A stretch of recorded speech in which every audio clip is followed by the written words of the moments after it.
નમસ્કાર દર્શક મિત્રો, હું જપન શાહ કાનમ એક્સપ્રેસ ન્યૂઝમાં આપનું સ્વાગત છે।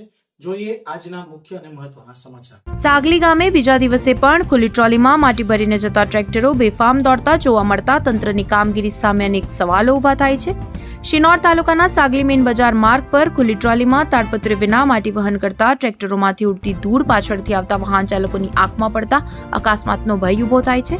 સ્થાનિક લોકોના કહેવા મુજબ કેટલાક ટ્રેક્ટર ચાલકો નાબાલિગ અથવા લાયસન્સ વિના વાહન હંકારી રહ્યા હોવાની શંકા છે, જે ગંભીર બાબત ગણાય છે।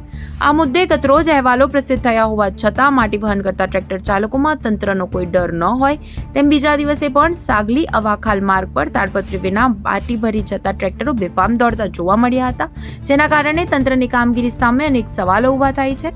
સ્થાનિક લોકોના જણાવ્યા અનુસાર ટ્રેક્ટરો દ્વારા છેલ્લા 2-3 દિવસથી માટી લઈ જવામાં આવી રહી છે।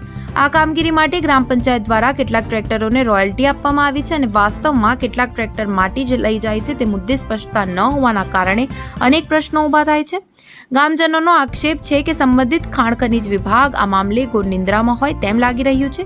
જો યોગ્ય પરવાનગી વિના માટી ખોદકામ થતું હોય તો તે સરકારી આવકને નુકસાન સાથે સાથે પર્યાવરણ અને જળસ્તર માટે પણ હાનિકારક સાબિત થાય છે।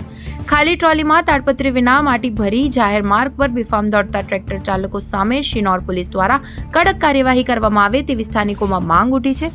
હવે જોવાનું રહ્યું કે શિનોર પોલીસ આવા બેદરકાર ટ્રેક્ટર ચાલકો સામે શું પગલાં ભરે છે। રિપોર્ટર રાહુલ પ્રજાપતિ, શિનોર, સાગલી।